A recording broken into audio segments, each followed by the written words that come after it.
This episode is proudly supported by Pepe Sayer Australian Cultured Butter, batch churned from single origin cream. We've got a culturing process, a fermenting process, an aging process. So the butter will taste very different than, I guess, the average supermarket butter. I like to say we make butter makers butter. Like, this is the sort of butter makers would like to eat, simply because of the slow process in which we ferment and age and get the flavour into it. You know, the natural fermentation that gets all the flavours into the cream, and then once you churn it, you end up with this really rich, flavoursome butter that evolves and changes because it's a live culture that's in the butter as well. For more information, go to pepesayer.com.au. I'd like to acknowledge Australia's First Nation people as the traditional custodians of the land, and for this episode in particular, the Gadigal people. I pay my respects to their elders, past and present. They work hand in hand with each other, you know, entertainment and hospitality. They're really about providing enjoyment for people on a day out and night out. And it's been such a shame for them to not be working hand in hand recently. It's just been so difficult to regain that sort of symbiosis of people fully enjoying a night out with their friends and their family. This is Over a Glass. I'm Shanteh Wale. Matt Okine is an actor, writer and presenter, and one of Australia's favourite comedians. His ability to find relatable humour in the everyday and his inclusive way of communication makes for a very hard-to-beat combo. With plenty of time in our ears over Triple J's breakfast radio in the past, and today, on Matt and Alex's all-day breakfast, it's an honour to have Matt keep the headphones on for just that little bit longer. Hi, Matt. Thanks for joining me. Shanteh, thanks for having me. It's such a pleasure. Matt, you released your debut novel, Being Black and Chicken and Chips. Congratulations. I'm listening to it on Audible, and it's really got the whole gamut of emotions, the mark of a really great read. How did you find the process of writing it? Writing is something that I have a real love-hate relationship with that I've discovered over the last couple of years. You know, I find writing very similar to cleaning your room, where I hate cleaning my room, but I love being in a clean room. So that's the way I feel about writing. It's, you know, when you're staring at a mountain, figuring out how the heck you're going to get to the top of it, it's really daunting. And when you're sort of trudging along, just trying to keep one foot in front of the other, and you sort of get to really steep bits and you're puffing and you think, what am I doing? Why am I doing this? When you get to the top of the mountain and you get the view, you're like, you know what? I'm glad I did this. And getting down is usually pretty fun. Yeah, I can imagine. And I imagine it's not logical that you kind of write from start to finish.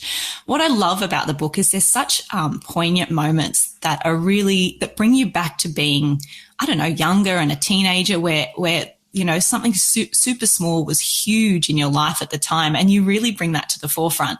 Did you kind of just go back to moments and that you remembered and kind of go from there, and kind of then was it pieced together?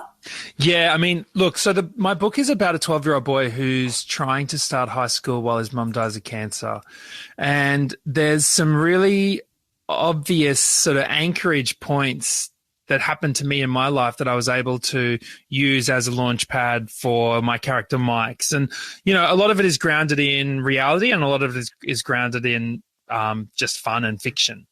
So there are some really key moments that I dove into when it comes to that revolve around the death of my mum.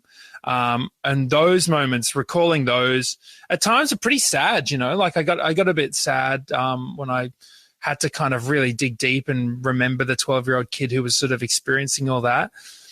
But, and, you know, like there's moments where the character finds his mum in the shower and they go to hospital and all that sort of stuff. And I mean, all that stuff happened to me. So those are the moments that really stand out to me as some of the most important and grounding moments for me personally as a reader, and sort of the more impactful moments that I would hope to sort of have on any readers who are unfamiliar with me and my story.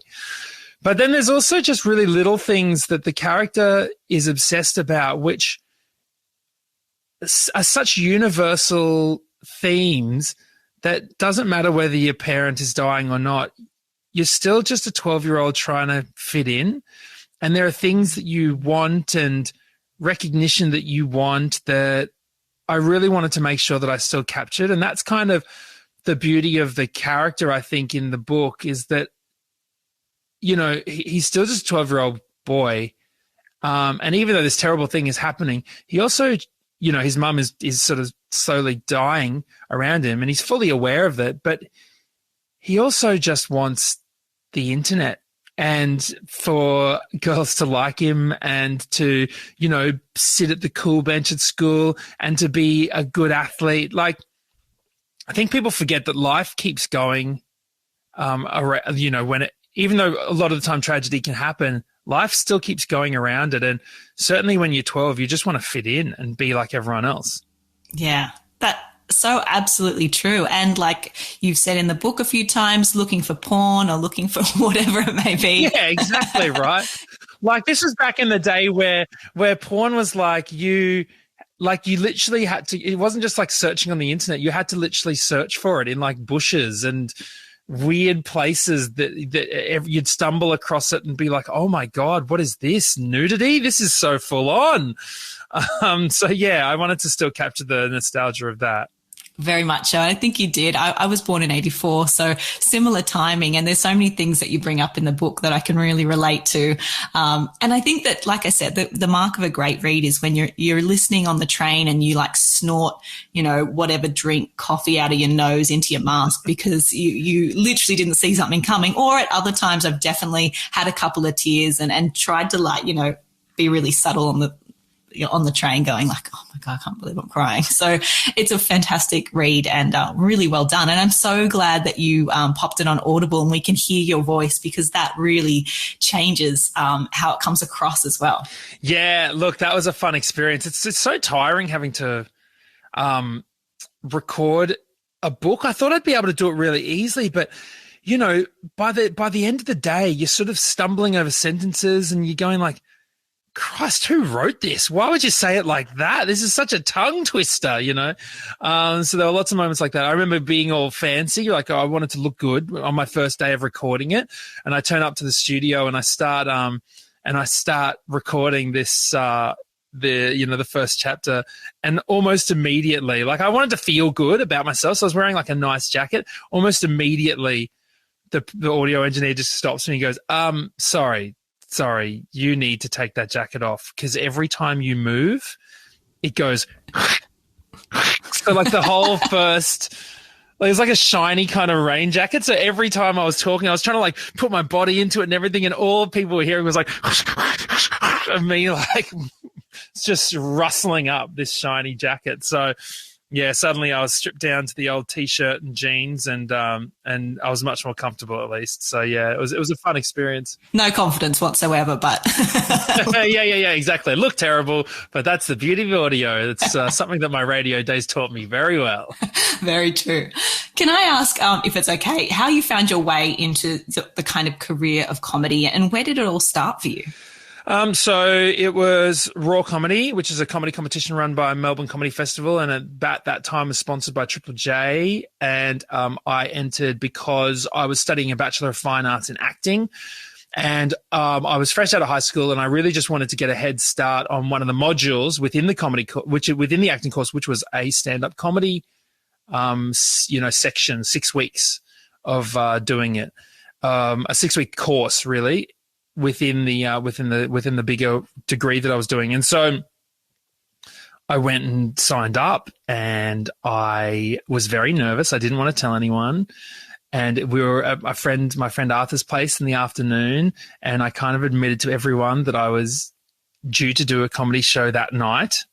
And I asked if a couple of people I asked if I could borrow Arthur's shirt to go and perform, T-shirt, because I didn't have any cool clothes. And I asked if one of my friends would mind driving me there so that I could have a few drinks. And I went and I did it, and I won my heat, and I won the semi-final, and then I got to the state final, and I came second.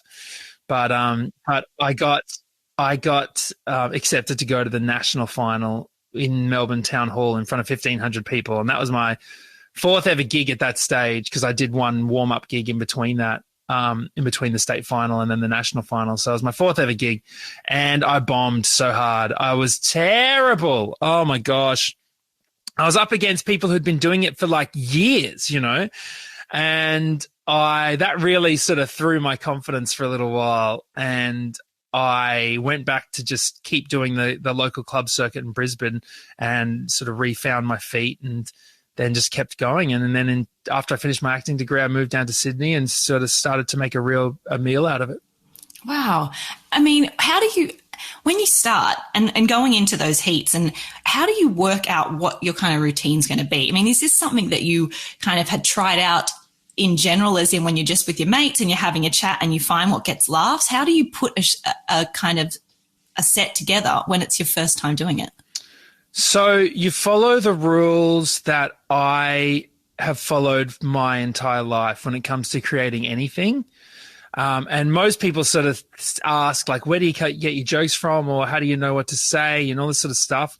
But the thing that I find the most useful tip in anything that I do, and it's something that I'm constantly reminding myself of, is just do what you think is good, and just do what you think is funny, and just do what you think is interesting, and just make the music that you think sounds good, and write the lyrics that you want to listen to. Just entertain yourself and trust that your tastes will match the tastes of others. And I sincerely believe that this applies to almost any business or facet of life in which production is needed to be acquired by an audience or consumed by a consumer. And I'm sure that chefs would do the same thing, or winemakers would do the same thing. Authors do the same thing. You just got to taste your own. You got to trust your own palate and hope that other people like the flavors that you like, and then go from there. Yeah, that makes a lot of sense to me. I mean, I talk to people about drinks and wine the same way I would hope someone would talk to me about something that perhaps I'm not so familiar with as well. So I think that makes a lot of sense. Back in those days, and you said you wanted to be able to not drive home from that first gig, what gave you that bit of Dutch courage? What was the drink of choice then?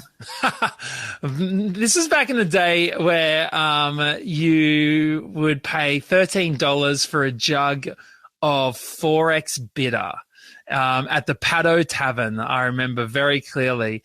And I tell you what, you know, when you're 18 or 19 years old and you're going to do a stand-up gig for sometimes no money, sometimes $50, and sometimes a jug of beer, that jug of beer is worth more than $1,000 will be worth later on. You know, it's the excitement that you're doing something different. You walk down these dark stairs into this sort of cavernous comedy room, and it was like I'd entered a whole new world that I'd never been a part of before, and I'd never seen stand-up comedy before I did my first gig. And suddenly I'd seen it on TV, but I'd never been to a club. And when I walked in there and yeah, the excitement that you have, it's an event, you know, it was such a nice thing to be a part of. And it's a thing that I've remained a part of, a culture that I remained a part of for 18 years. Yeah, huge. And to be fair, 4X bitter, classy. I am such a bitter person. I'm not mad at that. I always go back to when I'm always back in Queensland, and I always will get a 4X bitter just to remind me of my roots, mate, where I came from. It's a delicious, smashable beer, and I would never say no to a 4X bitter. So I'm with you on that one. Yeah. Matt, you have a plethora of awards and career highlights, but what's the grunt work that we don't see? What's the day-to-day grind that really is the foundations of making you and making your successful career? You know, I think people neglect the business side of things when you are looking at anyone whose career is seemingly successful or on the rise in the arts. There is a lot of, I mean, I'll say hustle, but only for lack of a better word, there's a lot of hard work that you put into the finished shiny product, and a lot of mistakes along the way, and a lot of rejection, and a lot of revising. You're constantly failing so that you can learn from the failure to make the best product that people will eventually pay the money for. So every time, a lot of people might say, oh, I've seen every show of yours for the last 3 years or 5 years or whatever. And it's awesome because it's so meaningful, but they see the finished product.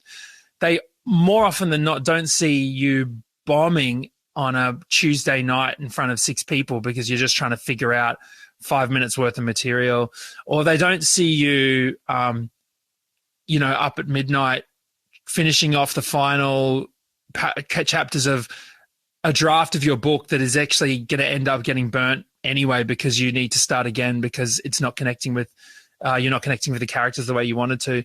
So there's just a lot of that sort of grind. I'm not going to say or pretend that the job is difficult. Not difficult, that it's somehow really, strenuous or stressful or hard.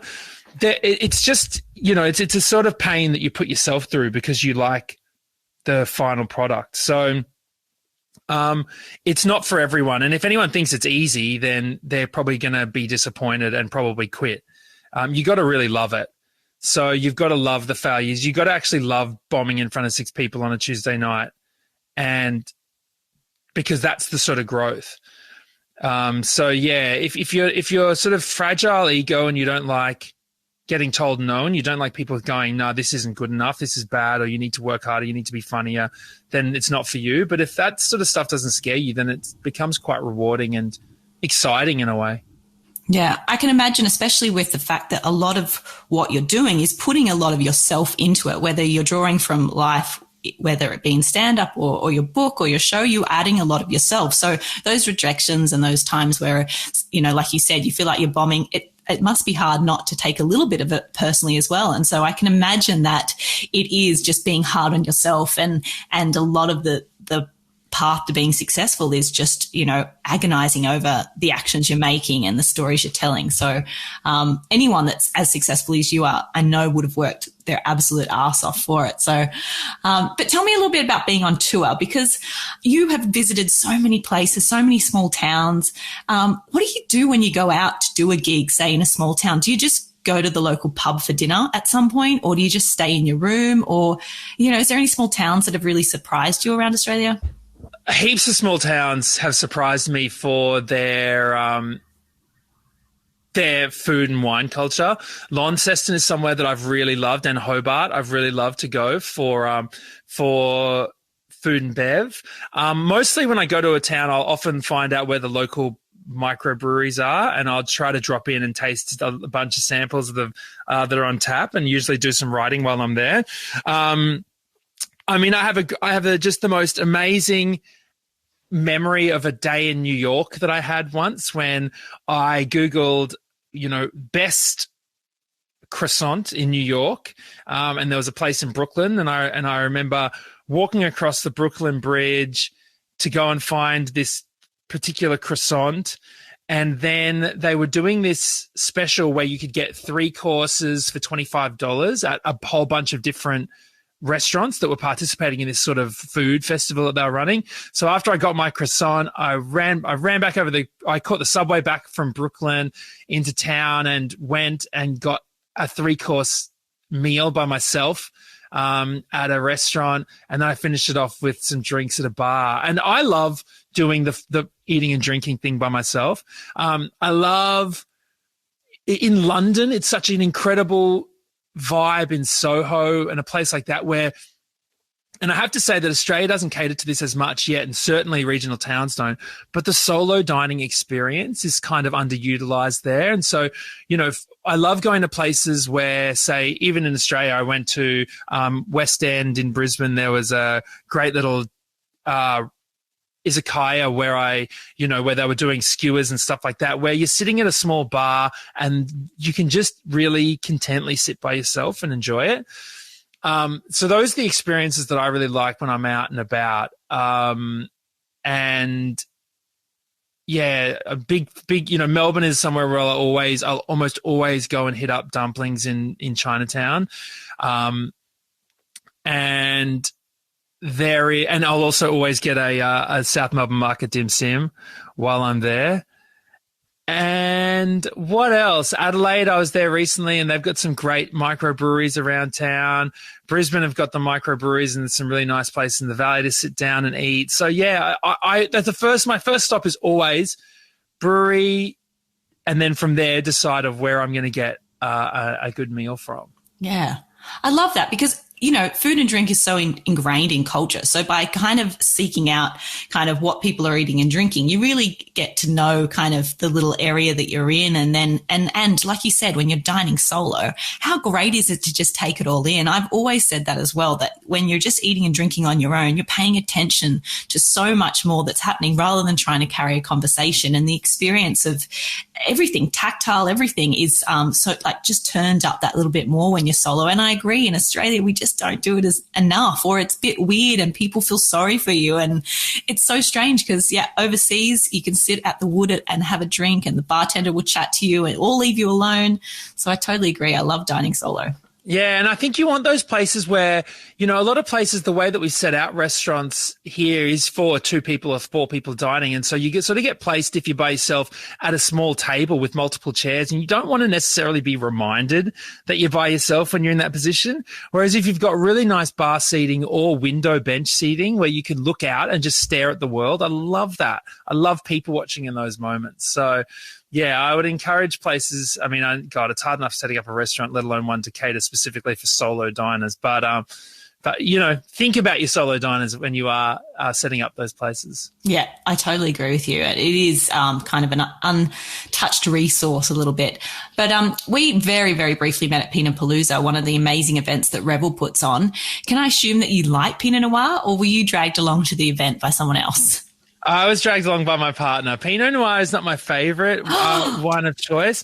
I'm not a huge red drinker, so but look, trust me, I drink everything, and I always enjoy being out and about and you know, being in crowds and doing fun things. So any chance we could get, I was there in a heartbeat. I mean, I found Pinot Palooza a little bit better. There was one game of Rhones that we went to a while back as well, which no slide on, you know, the heavier sort of reds from the Rhone Valley, but I would, by the end of a, 3-hour session tasting those big heavy reds, I was dying for a beer. Or I was so thankful whenever anyone had even just the night, like the lightest white on hand. I was like diving in for that. So Pinot, definitely, I'm much better at drinking Pinot over a 3-hour festival than some of the Shiraz and stuff. Yeah, I mean, Pinot is a little easier on the palate. But if you ever have a look at those events and you look at the people that are working in the events, particularly winemakers, they've always got a beer on hand because that's what they tend to be drinking in between tasting wine. So I don't think you're wrong there. You really do need a little bit of a quaffer, that refreshing ale to get you through. It's totally, mate, all these winemakers, I remember being at Margaret River where with what was it called? What's the event called? Gourmet Escape. And we always go to Amelia Park Wines for like their events. They've had some really, really amazing events with some, I think the last one I went to was with possibly Matt Stone and Joe Barrett. And Jeremy, one of the winemakers there, I walk in and we've sort of become friends over the last couple of years, him and his partner Danielle. And the last couple of times I've walked in and he's like, do you want a red or a white? And I'm like, have you got a beer? And he's always like, oh, God, I'd love a beer right now, but I have to drink wine because it's the wine event. And I know all of those winemakers love drinking beer more than they love drinking wine. I guess because they're drinking wine like all day, every day, tasting wine. So, it's probably the same as me, wanting to sit down and just watch a really boring, like if someone says, hey, do you want to watch some stand-up? I'm like, oh, can we watch Selling Houses Australia instead? Like, I'm kind of not into that right now. Absolutely. And when they are tasting wine, they're thinking about it and they need to have a comment on it. And it's kind of like just having a beer gives you the opportunity to just go, oh, can I just enjoy this? Yeah, totally right. It's like when I watch a movie, I'm like, I can't enjoy it anymore because I'm like, Oh, that was an interesting choice. Oh, gee, that would have ramped up the budget a bit. Oh, I wonder why they used that actor for this part. And like, I just can't enjoy it at all. So that's why I'm in true crime and lifestyle. You're completely ruined. That's so sad.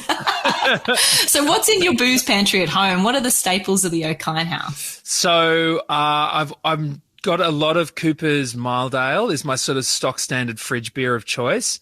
Is that the blue one? That is the orange one. Orange. So it's a mid-strength one. And I just find that to be a really good sort of any day drinker. So that's my sort of beer at home. My partner's very big on the Audrey Wilkinson Shiraz and the Chardonnay. So when we're just sort of looking every day, and also the Little Giant Shiraz has kind of been the everyday standard bread. So when we sort of ramp it up to more special occasions for the reds, there was one, there's a pot de pear that I got from Mike Benny, who hooked me up at P&V, who pointed me to that one, the pot de pear, which I find is a really nice kind of skin contact. I believe it's a Sauv Blanc. I think it's a Sauv Blanc, but obviously with the skin contact and it sort of sits a little bit differently to your standard crisp Sauv, which I know you know, just in case to any listeners. And then we are big. We like Brookie's gin. Oh, I love that gin. That's fantastic. Yeah, isn't it? It's really good, really, really good with Fever Tree lightly the lighter Fever Tree. And then we enjoy a margarita as well. So we've always got those ingredients on hand. Perfect. I was going to say, if there's not a spirit that you drink, I'd be disappointed. But a margie's kind of, you can't go past them, can you? It's such a good drink. That is our stock standard. You know, probably once a fortnight we'll sit down, we'll play Yahtzee, and we'll have a margarita. And I've been really enjoying the jalapeno margaritas that have been kind of floating around a few menus that I've, encountered recently. So a bit of spice in your margie or it never goes astray. Yeah. I did one the other day with lots of fresh ginger, and it was like spicy hot fresh ginger. And that was good too. I was like, because I don't mind a bit of heat, and that was pretty good too. I would never have liked that a little while ago, but I'm so glad that my palate's kind of, accepting a lot more things than it was, say, when I was in my early 20s. I don't know if it's my palate or whether I can just afford to taste different things now. Like, someone was asking me, like, when did you get into food? And it's like, when I started making money, because you can't like suddenly you're eating these different things and you're trying all these different things and you can afford to kind of miss. Whereas like there was back in the day when you're sort of on a tighter budget, there's some incredible cheap eats, but then they sort of seem to revolve around bigger, bolder flavors, like your sort of Asian cuisines or your Mediterranean sort of Lebanese foods. And they're sort of quite, there's such stronger flavors. And for some reason, it's like more expensive food seems to be subtler at times. I don't know what the go is, but it's opened up my palate. Yeah, and I think also when you're kind of going out for, like you said, some like really northern Thai food, it seems a bit unachievable to do it at home because there's so many flavors and you know that person's been doing it for how long. Whereas when you have a really nice, say, cut of lamb or cut of steak and it's served just with like really beautiful mashed potatoes and some char-grilled broccolini or whatever, you're like, oh, I think that could be achievable. If I can get that quality steak, maybe I could give that a go at home. Absolutely, yeah.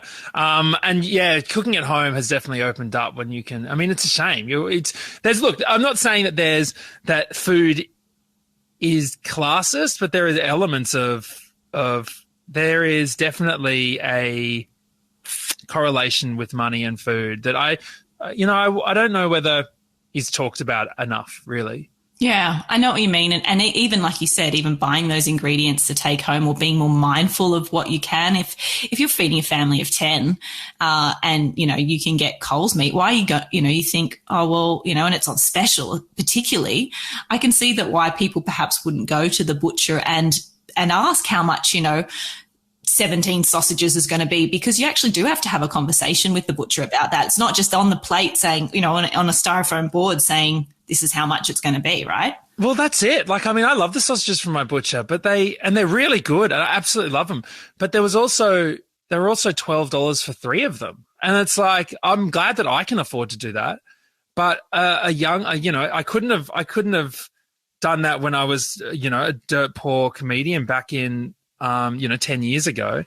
And so, yeah, the sort of produce definitely opens up the more money you make and the opportunities to go and be in New York on tour and try these, be able to go and sit by yourself and spend $40 on lunch is, these are things that I don't take for granted and I'm really appreciative of. Yeah, and it's good, it's always good to remind yourselves about that, right? And like you said, I actually find my butcher is much cheaper than going to the bigger brand supermarkets, but that's because I'm not scared if I choose something that's going to be really expensive. I just pay whatever it is. And I think that is the conversation, is not everybody wants to have the conversation of how much is that going to cost me, because they're a bit afraid of that. God, there's some steaks that I've been like, oh, that looks like a good piece of steak. I'll get that, please. And they're like, oh, that'll be $23. And I'm like, what? I'm like, oh no. But you pay it, don't you? You're just like, yeah, okay. Well, then you're like, oh my God. It happened to me the other day, actually. But I tell you what, cooking for for a kid, geez, that's rough. You put so much effort into cooking for your 2-year-old and they just say, I don't want it. And that's the end of the conversation. You're like, well, do you think you can at least try it? Because I just spent $12 on these sausages, kid. But yeah, so that's certainly been interesting. But no, look, I love my beer, I love my wine, and I love my spirits. So I've always got a well-stocked fridge and pantry with those sort of things.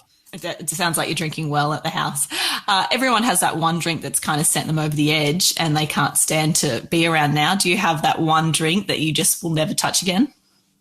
Do you know what? No, but what I will say is I went through a stage of drinking Boilermakers quite a lot, and it's actually the name of the name that I rap under, Boilermakers.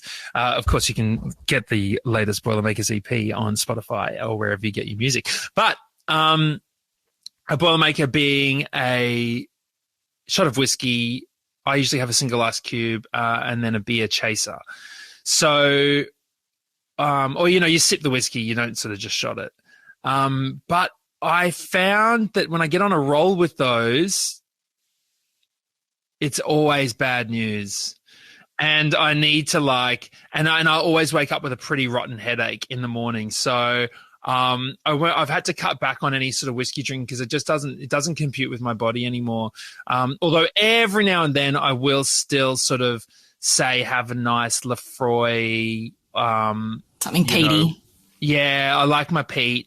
I like the peat smoke and another name that I rapped under, actually. And, yeah, so I'll usually choose something like that if I am going to ever indulge, which is about a once-a-year thing now. I know what you mean about whiskey. I love whiskey, and I've had a couple of moments of watching Sons of Anarchy and drinking a double whiskey, thinking I was all that, and then it not ending so well. So I'm very cautious. Exactly. It's always the TV shows that do it. It's like, oh yeah, it makes you feel sophisticated, like you're at a Mad Men, and then you're like, no, you're not. You're just drinking straight spirits, and you're going to hurt your head.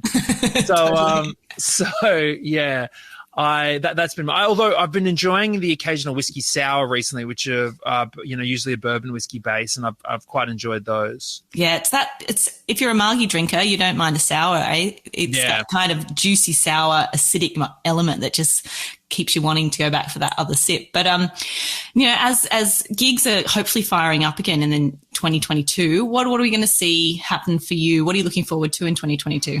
Look, I'd sworn off comedy for a little while, but I've started to get a little, bug to get back in there and kind of do it on my own terms. So I might see if I want to do some gigs again. I might start jumping up again. I'm not sure. It was very difficult to even want to do it during the whole pandemic, and especially because it just the uncertainty over even announcing a gig and then cancelling a gig, I don't think that people realize how much that's been playing with artists' mental health and not just the artist, but the team around you that put so much work into saying, you know, hey, this is happening. The show's going to happen on the, you know, whatever date, and it's going to be at this venue, and the venue's putting up posters, and you're printing posters, and you're telling all your friends, and you're getting all the material ready, and then it just cancels. And all the people who put in all this work to make it happen never get to see the reward of the hard work. It's like, you know, as I was saying before, you get to the top of the mountain, but the viewing platform is closed. And you're like, what the hell did I do this for? And so that pushed me away from wanting to do it for a long time. So, you know, looking back on it, I'm like, seeing how the rest of the year unfolds, I might be willing to jump back up again and see what I do, how I feel about it, but probably on my own terms, which would be smaller shows, not placing the pressure on myself to need to sell tickets to try and sell out, you know, big, huge theaters, but actually just doing it because I love it again. So that's going to be a little aim that I think, and maybe mixing a bit more music with it. So not just doing comedy, but maybe trying to mix a bit of music and a bit of storytelling. In fact, that's probably the biggest goal that I've got for 2022 is maybe try and do shows that don't rely solely in the stand-up comedy landscape. Yeah, well, I think your fans would be thrilled to hear that. And we all know that, you know, going to those gigs where they were a little bit smaller and a bit more intimate are some of the kind of the best events that a lot of people go to, and things get bigger than Ben Purr after that. So that sounds pretty awesome. And like you said, you're a great storyteller and you've got so many stories. So I think that in any format that you decided to deliver those, people would be pretty thrilled to buy a ticket to that. Yeah, I'm stoked. And look, I'm also just really excited about the hospitality scene opening back up again, because they work hand in hand with each other, you know, entertainment and hospitality. They're really about providing enjoyment for people on a day out and night out. And it's been such a shame for them to not be working hand in hand recently. It's just been so difficult to regain that sort of symbiosis of people fully enjoying a night out with their friends and their family, you know, being able to go to have a drink and then go to a restaurant and then go to a show. I think we've all kind of forgotten that's the potential of what hospitality and nighttime scene can offer. And it's just been, really, really minimized recently. So I'm looking forward to it all opening back up, because those are the nights that I remember the most. And those are the things that I love doing when I get the opportunity to leave my grizzly little 2-year-old at home and really hit the town. Absolutely. Those moments where, especially I said the other day something about, you know, popping into a restaurant for reservations, but then you're like, should we have a pre-dinner drink? Should we go and see a show or something? And it's the spontaneity of being able to go, let's keep going. This is so much fun. And these days it's just so regimented and it's like, it's a bit brutal. No, I know. There's no spontaneity anymore. You got to book where you're going, and you've got to sit at a certain table, a certain place away from each other. It's certainly taken the fun out of it. But I've got hope that it'll all change. But yeah, I've also got pessimism about it, because we could also be in another 2 years in all of this. So, oh my Lord, we've got to find ways to change and adapt. And yeah, I know what you mean. But I always ask everybody, if you could only drink 3 beverages for the rest of your life, what would they be and why? So I think I know a couple of yours already, but you never know. Yeah, look, so my beer of choice would be the 7 Mile Brewing Cali Cream. I absolutely love that one, and I am just such a huge fan of that particular drink. So that one's out of Ballina, and I'm a big fan of that. I really just enjoy a nice, not too funky, but a little bit kind of not too okay. Well, look, I'm going to split my second drink with either a really nice natural Chardonnay or just a really classic Chardonnay that has a little bit of that malification and, you know, butteriness to it. So I quite like that as a second drink, and that'd be my standard kind of meal accompaniment. And then I'm going to go with a really nice salted rim margarita for my third drink. Perfect. All occasions. I can get on board with all of those 3 things, and I think that is a very smart choice for life. Yeah, that's my night out. A margie to start off with, then we go to the restaurant. I'll have a beer while I choose my food, and then I'll have a nice glass of Chardonnay, natural or not, to enjoy with it. I reckon I can probably help you out with that, actually. What's that? Oh yeah, you join me you join me on that night, would you? No. I feel like if you come and see us at Key sometime, I'll be able to sort you out for all your beverages, and we'll have a fantastic evening looking after you. Would absolutely love to do that. Let's go. It's been such a true pleasure having you on my humble little podcast. Thank you so much, Matt. It's been amazing. Thanks for making the time, and hopefully we will see you out and about in the restaurant scenes, maybe at the Paddo Tavern. That's not off the cards. Yeah, jug of 4X on me. Thank you so much for your time today. Thanks, Shanteh. This is Over a Glass. I'm Shanteh Wale. Stay tuned for more stories from the world of wine and drinks. Listen in every Thursday on your podcast app. Follow us on Instagram at overaglasspod and contact us at overaglass@deepintheweeds.com.au.